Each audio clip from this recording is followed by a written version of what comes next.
rent arrears, tenant evictions, homelessness. A number of concerned individuals and campaign groups came together at Salford's Islington Mill Studios on Sunday to discuss and map Greater Manchester's housing crisis.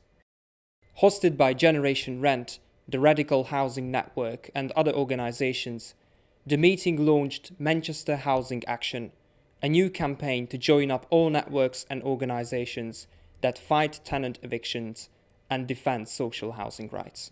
Currently, some of the issues people are experiencing around losing their social housing, it being transferred into private housing, the rise in homelessness, the lack of support and advocacy for people who are vulnerably housed is a reason for the event to build a housing network of campaigners and charities supporting people who are vulnerably housed, renting and also wanting to change housing policy to make housing more sustainable and affordable.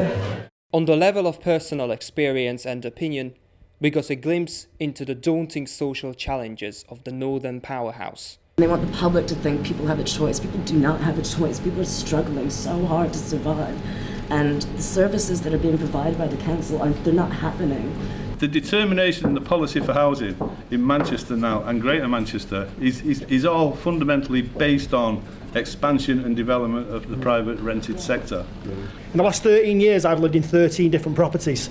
So, and I don't actually think that's unrepresentative of most people who privately rent.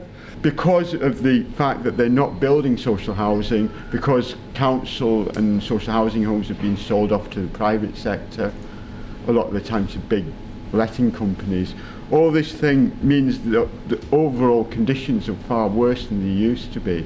3 individual tenancies in a shared house, they're all in fact refugees or asylum seekers, but they have a tenancy each, and 2 of them went, I think absconded without paying the rent, and the landlord demanded that the 3rd person paid up the rent of all the others, and if didn't, he went to court and was evicted. Among the guests were Focus E15, a group of single mums who have protested successfully against their eviction in the London borough of Newham. People were moved into the hostel for all sorts of different reasons. Mine was because I was homeless. So they moved me into the hostel and it was supported housing. And the reason why we were in the situation now is because that funding for supported housing for our supporters and people like that was all cut, so they had no funding to A, house us, B, support us. They tried to evict 29 of us and we all took a stand, and we actually met with the Revolutionary Communist Group. And they were doing a street stall in Stratford on the bedroom tax, and we basically asked them, how do we get our petition up and running and started? And they gave us all sorts of ideas, all sorts of advice, but the main thing that they said was, come down to the street stall every Saturday and basically get it out there as much as possible, and that's what we did, and we're still doing it 2 years later down the line. Aimed to help, inform and influence, the Manchester Housing Action campaign will initially focus on Greater Manchester, but its organisers say that over time it could become a nationwide movement to combat the growing housing crisis. Adam Farkas, that's Manchester.